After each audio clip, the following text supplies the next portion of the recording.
You don't know because you're not God. My thoughts are not your thoughts. I don't know why he's doing it, right? But he's clearly doing it. I'm thinking, just the fact that there's so many things at one time, this huge tsunami and the earthquake and the volcano, I'm looking at it and I'm saying to myself, God is showing us how much destruction he can do. How much power he has.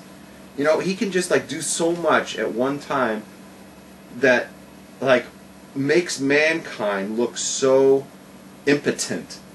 You know, like we may be arrogant and we think that we have so much that we can do. You know, oh, we can, you know, and then you hear all these people going, oh, you know, man does terrible things to the environment. Oh, you know, we got to recycle because the plastic bottles are going to destroy the universe. We're going to destroy the universe with our aerosol cans and blow a hole in the ozone and all this Narishkeit, you know, and like the global warming.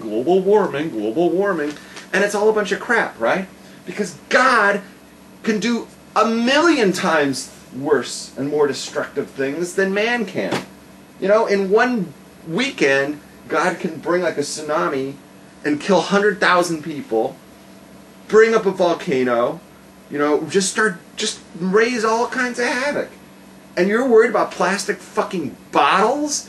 You know, it's like oh, I gotta get a Kia. Not a Kia, what's it called? A Prius. Because, you know, I gotta save a couple of carbon emissions, carbon footprints. And like, get a grip. We're talking about God, and he's created a planet and a universe that can withstand anything. And he's demonstrating that to us. He's like, I'm going to pick one little piece of island, I'm going to do all this havoc, and it's going to survive! And you guys are going to survive it. Right? So don't worry about the plastic bottles, and don't worry about your emissions and the global warming nonsense. Just focus on what you have to do. And for a Jew, that means you have to learn Torah, do mitzvahs, watch our show, right? And give money to Rabbi Raps. That's all you have to do. Now, some say it's because the Japanese are atheists.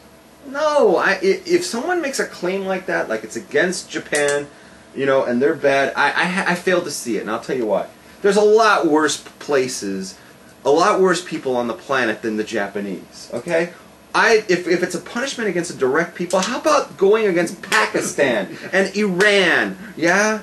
And where other places they absolutely hate the Jews, right? Why do you think the Arab Islamic world can't produce a decent society? Talk about shifting gears. No, you were just talking about Pakistan. Like, Pakistan and India both have the same history. They were both run by the British for 100 years, and before that they were run by Muslims for 1,000 years. Who's this? India and Pakistan. They both have the same history, but okay. Like, India's a functioning democracy, and Pakistan's, you know, it's the hotbed of terrorism. So Pakistan's the predominantly Muslim country, and India's predominantly not a Muslim country. They both have a nuclear bomb. Right, but which one are you more afraid of? Like, India's not going to bomb anyone. No, India's friends with the U.S. and State of Israel now.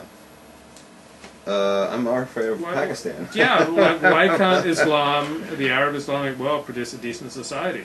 Like, I don't know of any decent societies in the Arab Islamic world. I got a friend over in Afghanistan, and you know, he posted today, just doesn't understand it because he's a GI, he's in the army, and he was handing out gifts today to the kids in Afghanistan, and all the girls couldn't come up to him. So the girls didn't get any gifts from the GIs, only the boys. Like, if it wasn't a predominantly Islamic country, there wouldn't be these problems.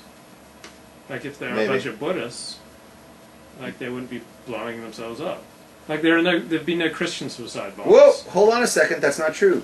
That's not true. Go back to like 1995, in Japan there was an anthrax down in the... But they weren't Buddhists. I thought they were Buddhists. The guy was like a screwball. He was like a nut job. Okay, it's not normal to be... Buddhists don't tend to do things like that. Alright, whatever. Fine. So I'm just wondering why, like, the Arab Islamic world can't produce a decent society. Why are they all so, like, barbaric? It's been that way since day one. That's like... Look who they come from. They come from Ishmael. Right? Abraham's son Ishmael. Right, who was a murderer and a robber and all these things. It's in their DNA. That's, It's in their DNA, and it's what's taught from generation to generation. You're always going to get that. You know, As Rabbi Miller used to say. Mm-hmm. Rabbi Miller said, he said, they picked up a lot of things from being in the house of Abraham Avinu. Mm-hmm. One thing they picked up was they have tremendous hospitality, because they learned achnasis orchim from Abraham, Mm-hmm. right? Which is to reach out and invite people and take in guests. So if you were a guest, in an Arab area, you would be brought in and fed and taken care of, and then they would escort you out. And as soon as you were 100 yards away, they'd beat you up and take your money and kill you, because it's business as usual again. Like, if people don't speak English, generally speaking, they're trouble.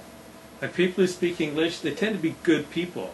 Like, think Australia, Great Britain, United States, Canada, New Zealand.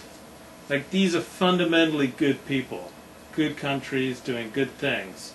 But, like, people speaking those other languages, they're either morally neutral or they're, a moral cesspool. There's just something about people who speak English that just, makes them into upright, sturdy, morally upstanding societies.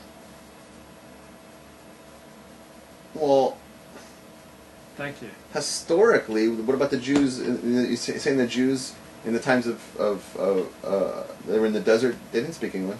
No, I'm talking about the modern world. We didn't have English then. Right.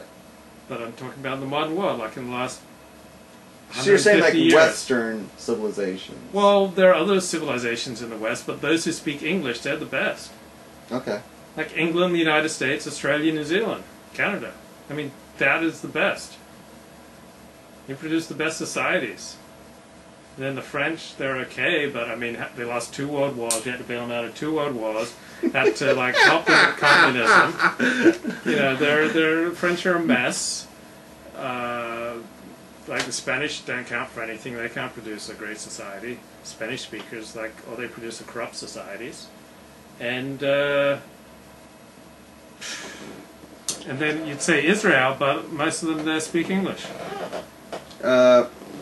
Sylvia asked, do you suppose that these problems exist in Islamic societies because they are following the example of Muhammad, someone declared a prophet, versus Torah, which is seen as from God?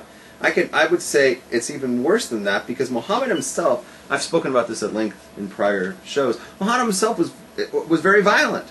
And he commanded the death of Jews in the 7th century. They wiped out a Jewish population. Medina, wasn't it? Medina, which was, today's Saudi Arabia or whatever.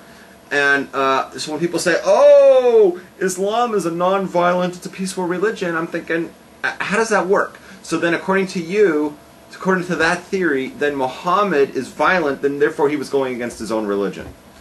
So how does that work? Right? So obviously Islam has room for violence in it. It's okay with it. And therefore you can't say that Islam is a violent religion. So anybody who calls himself a Muslim and says it's a peaceful religion needs to be ignored.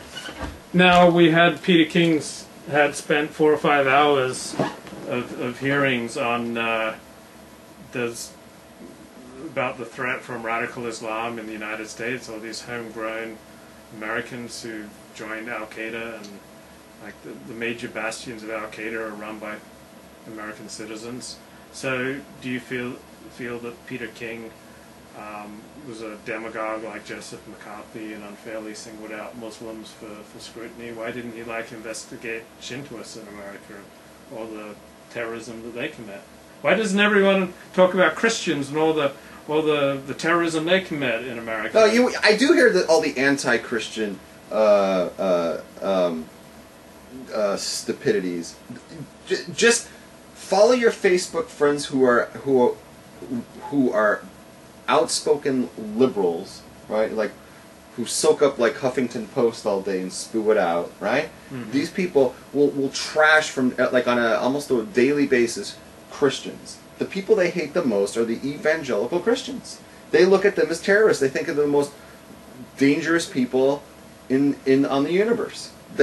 Seriously. And it was almost echoed by the guy who got busted, who was in charge of NPR. Yeah, that was great. He was trashing evangelical Christians. Yeah. He's like, oh my God, these people are whacked, right? And he was saying that to the